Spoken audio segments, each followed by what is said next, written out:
Okay, I have the unfortunate privilege to be the only thing between you and lunch. So we'll try to do something interactive here. And if you may, and first of all, let's do a little sound check.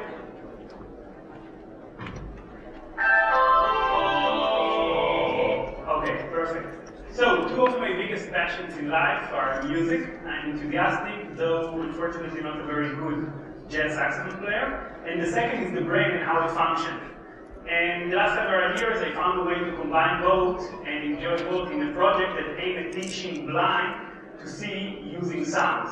And the idea is similar in a way to how bats and dolphins see in dark caves and dark oceans using sound. The idea actually started also after hearing and reading about the painter Kandinsky, which had a very special neurological condition which is called synesthesia. He had a unique type of synesthesia, merging of the senses, that each time he listened to music, he would have vivid colors popping out in his mind's eye, and what probably also influenced his art. So I thought it would be really cool to try and create artificially a similar system for the blind that will allow them to see the world around them in colors using music. But before we talk about how it's being done, let's talk a little bit about how vision works, because it's important. In many aspects, vision is very similar to the... People used to think about vision a little bit like as a camera, and indeed there are many similarities. You know, the shutter, the lenses, the inverted image, and so on and so forth. But in fact, vision is very, very different from a camera, and I'd like to give you one example, actually two examples, but the first one I really like because it happened to me spontaneously. I used FedEx many times, like many of you, and I maybe saw it hundreds of times, and then one day I looked at the FedEx logo and saw that there is an object between the E and the X. And I was like, what's going on here? Did they put it on purpose?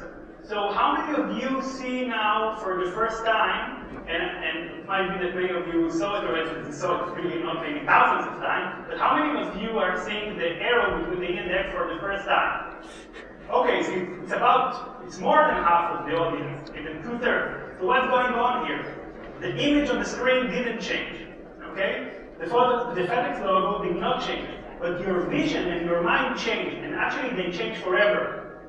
Each time you see now the FedEx logo or the truck on the screen, you would not be able to avoid this arrow. And also, you would not be able to avoid remembering me and this talk. So I changed your brain forever.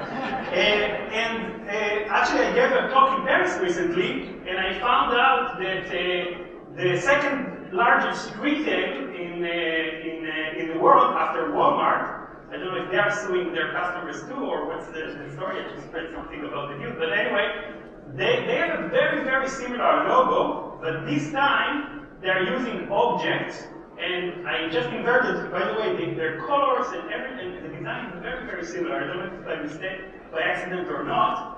I just put it for the first time for this talk, but they were actually having the arrow as the image, and they were hiding the text, the C of their group name inside. And again, now you will all be able to see it. Maybe it's a smiley face. So we see with our brain, not only with our eyes.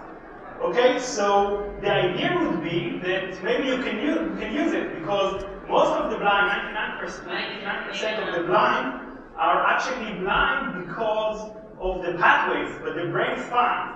So if we can find a way to deliver the information to the brain, maybe they could see. So this is what Chantal is demonstrating here. She has a camera. The camera would scan the image in front of her. The information of the layout of the physical world is embedded into sounds and music, and she had to learn to extract this information in order to see. Now the problem is she really likes red apples, and she don't need green apples. So her brain needs to, like dolphins and bats, to code the information from there and to be able to do it. And this is what she's demonstrating here.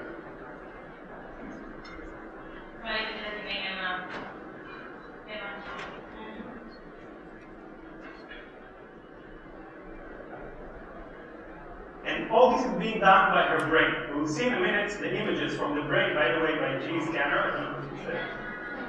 And in this case, we really like sprites and not scope. So we should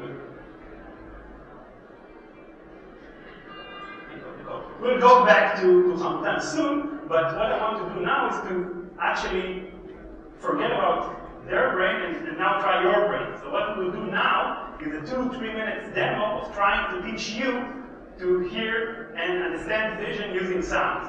Now, because I'm a university professor, I'm not the CEO of any company, there will be a test. And there is no discounts for CEOs, okay? So you have to pay attention. So first of all, we have an image. The image is being scanned. The scanning can be in different times. And if there is a white or colorful pixel, there is sound or music. And if the pixel is a bit lower, and the line is a bit lower, the sound is a bit lower, and when there is darkness, there is no sound. Now the line will be a little bit lower. Okay? And now can you imagine how the stairs down would sound? Yeah, so it will be a little bit like a scale. Okay, now what about the vertical line, not the horizontal line as I showed? It's a little bit like pressing all the keyboards of the piano at the same time for a very brief time. So it's a very dirty sound, relatively speaking, but very brief. Okay, now let's add the horizontal line after it. Okay, now we can bring them together and make the horizontal much shorter. And now actually you're ready to read your first word with sounds. Okay? So this is high in this language of the sound. So let's hear it again. Okay, now you're ready to read your first word, and just not to make it super difficult, the first two letters are going to be the H and I, the high. And there will be additional letters that you are not being able to see, but you are able to hear and try to come up with what is the word, or try to write it down if you can. Okay, so let's hear it a couple of times.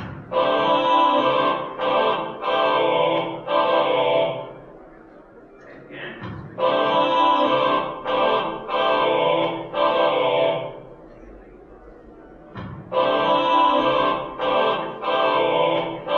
Okay, how many letters we have? 4. And okay, anyone thinks he knows the word? Yes. You are amazing. Okay, so let's see it. We don't need to repeat. Okay? Now let's add a little color. So the color will be the same shapes, but this time the fingers are a little bit different, and they need to learn this mapping. Now what if I want to draw something, not just to read something? So let's draw a hill. Now let's add a little sunshine. Maybe a little lake at that point.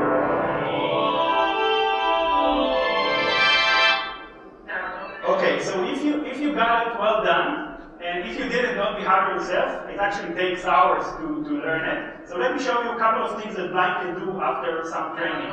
So after 1 hour, they can already distinguish different colors and shape and reach for them. After 10 to 30 hours, they can reach for objects and route them. In this case, shoes. It could be a bottle of Sprite. So recognize signs. And after 70 hours, some of them can even recognize in real time, in real life, facial expressions of other people.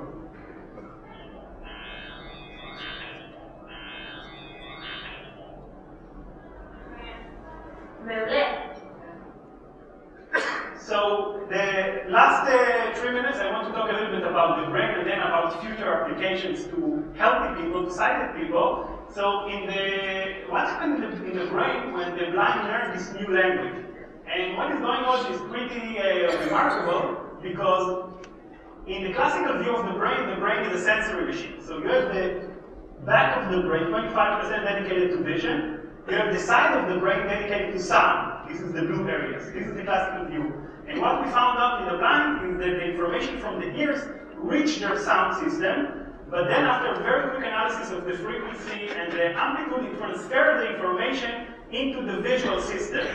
Okay? And this is true even in people like Hamutal, which are congenitally blind, and didn't see any photon of light, the information moves from the sound system into the visual system in all the blind, late-blind, sighted individuals. But it gets even more specific. If they use it to read a word like the hill, it goes in the correct visual object cognition center for reading, which is the visual word form area.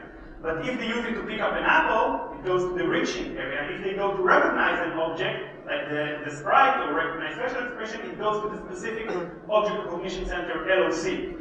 So it's only an illusion, actually, that these are visual areas. Maybe we should start thinking about the brain as a task machine and not as a sensory machine. So in a way, it's only an illusion that these are visual areas. What's important for the brain are what is the tasks it needs to accomplish, and in a few weeks, it can change completely the sensory input that it's using. Finally, I want to mention that there are some implications, and I like to call this last slide my suggestion for the next James Bond movie. It's not called for your eyes only, but it's called for your ears only. Now imagine you are now James Bond. You are walking in a corridor, you have a little sensor that you were trained on, just like the blind, to read these maps and convert them into vision. You have your eyes to look at the corridor. You have this thermal sensor to see who is beyond the walls. So in a way, you can augment your senses and recognize whatever it is, but also understand where is the bad guys beyond the walls. And if you think this is crazy and far down the road, last month there was a lab that created using a chip and such a sensor an infrared vision for a rat, so creating not superhuman but super rat. Okay, so I think this cognitive augmentation field, combined with sensory replacement or with invasive insertion of smart chips, is going to be a very exciting field in the future, and I invite you to start imagining and thinking about these directions. So if you want to discuss this direction or other brain technologies, I'm going to be in the review booth. And I want to thank you very much for lending me your eyes, your ears, and your brain. Thank you very much.